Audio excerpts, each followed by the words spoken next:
from every region of the Gambia here resolve that, 1, we solidly stand behind and fully support the position of our president and the government in relation to the so-called 17-point European proposed political dialogue agenda with the Gambia government based on the following. 1, that we do not agree with the conditionalities, to say the least, led by the European Union in their letter to the government of the Gambia on the basis of substance, intent, procedure, and very obviously neo-colonialist covert intentions. That the European Union acted beyond the limits of a genuine and balanced dialogue by laying down conditionalities with time frames prior to consultations on such measures, which are seen as both arbitrary and high-handed. The document was formally presented to the Gambian leader, whose statement became the highlight of the ceremony. I don't think I need to tell anybody, Asian, European, or Latin American, or African, or whatever you are, who I am and what I stand for. I am Yahya A.J.J. Jammeh, born in 1965 in Kanilai, and I was born a few months after independence. That tells everybody that I didn't want to be born under colonialism. And I want to also tell you, the same Yahya A.J.J. Jammeh that risked his life as a lieutenant in 1994 to liberate this country is the same Yahya Jammeh who is here to die for Africa, die for the Gambia, and die for dignity. If in 1994, when Gambia was a very backward, dilapidated country, I was ready to die for the Gambia, today, after 18 years of progress, I am ready to die now for the Gambia. He warned the EU to stop meddling in Gambia's domestic affairs and questioned the intention of the EU's 17-point agenda, which he cited has failed to state anything other than the rights of criminals. The reason why we attach that nonsense from the EU is for every one of you to scrutinize and see what they are proposing. 1, they did not mention anything about agriculture. 2, they didn't mention anything about education. They didn't say anything about health. All they are talking about is the freedom of criminals. The petition was later presented to the National Assembly, entrusting the people's representatives with their voices, expecting them to take up their decisions, concern, and position with the European Union Parliament in a manner that will uphold and maintain the dignity of the country. Abdunjai, Grts. The Social Security and Housing Finance Corporation has handed over a newly renovated health post to the community of Mayok, West Coast region. The refurbishment of the facility is valued at over $200,000 and has come as a huge boost to the people of the area. Details in this report. This 259,000 intervention, which has helped transform the health post into a modern minor health center, is credited for a lot of positive changes in contrast to what used to prevail. We are not only in the area of pensions or housing, providing shelter for the Gambian people. Perhaps those are our core functions. But quite apart from that, we go out now instead of intervening in supporting people here and there in the area of our corporate social responsibility.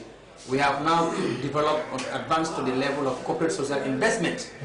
See, these are the two. It's a development from corporate responsibility to corporate investment. See, when you invest in people, you are investing in your people. Their total welfare, their holistic development, be it health, be it agriculture, be it education. You know, it's the holistic development of the people. In other words, the welfare of the people is being taken up in total. The refurbishment, which saw the erection of the greater part of the health post, ranging from the roof, ceilings, doors, windows, and toilet, has responded to the needs of hundreds of people in both Mayok and its satellites. Built in 1996, the health facility had grappled with a lot of challenges over the years. But the donation of an ambulance last year by the head of state, coupled with this latest development by a Social Security and Housing Finance Corporation, means women in this locality need not travel afar for labor cases. Now Mayok Health Center, previous and today, it's a vast difference. I'm saying it's a vast difference because first, there was no deliveries conducted in this health post before I took over this health post. All deliveries were done at home by the TBS, traditional birth attendants. Also the ambulance, there was no ambulance before I came to this place. Anybody who is sick here, he was in need to pave their way to Biak or call an ambulance from Biak to come for the patients. Despite these interventions, the villagers on behalf of the head nurse here appealed for more support, something the officials have taken note of. We'll be back with news from outside the Gambia after this break.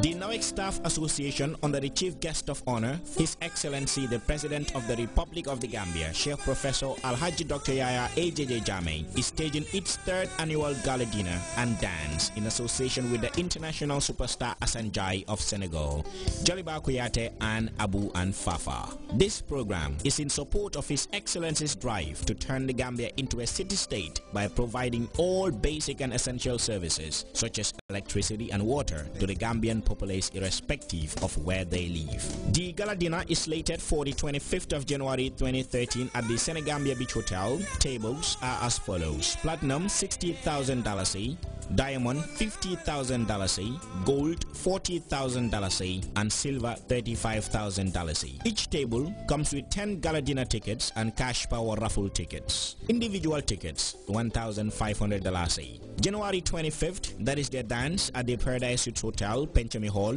The tickets are as follows: VIP $600, ordinary $400. Chief Guest of Honor for the night: Modu Turo Dabo, Aja Chan Khan, and Fatu Toure. And at Brikama Joko, which is January 27th, the tickets are $200 flat. Chief Guest of Honor: Lamin Sane, Governor of West Coast Region, Aja Fatu Sow, Farato Alcalo, and Amidou Ja Oil. For reservations, please call 366-4096, 997-3500, 384-6607, 980-2992.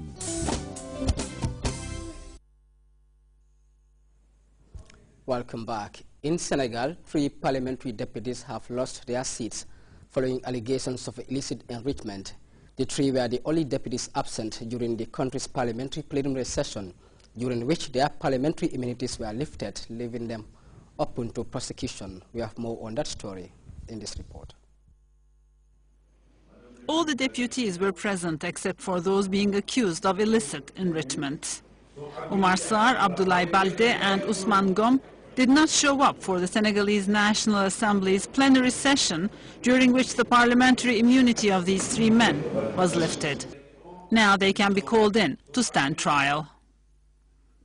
This is about allowing the truth to manifest itself in matters of ill-gotten gains. The government had made a commitment at the very beginning to shed light on these matters, and the process continues in total respect for regulations. The Senegalese Democratic Party has always objected to the legitimacy of the court for illicit enrichment to try the barons of Abdoulaye Wade's regime. The party says the vote violates Senegalese law. They have stabbed the state of law in our country in the back. We think it is a bad day for Senegalese democracy that we brag so much about. A bad day for the independence of the justice system. The real question, the only one, the fundamental question is to say, me, I have this many villas that cost me this much money, which I earned through such and such a means. That is what the Senegalese want to hear. The Senegalese Democratic Party is planning to seize regional and international bodies to try to cancel the vote that lifted the parliamentary immunity of 3 deputies, all of them former ministers of Abdoulaye Wade. Malian troops backed by French forces have begun a counter-offensive against the heavily armed rebels in the north of the country. Overnight fighting saw the capture of the strategic town of Mopti from the Mojao and Tuareg rebels. French fighter jets have continued sorties over the skies of Mali to help government troops dislodge the rebels from their strongholds. We have details of that. These are the first images from the French military operation in Mali. They are Mirage fighter jets taking off from N'Djamena in Chad to engage in air raids against Islamist groups in Mali. The operation was announced by the French president on Friday. In the name of France, I responded to the Malian president's request for help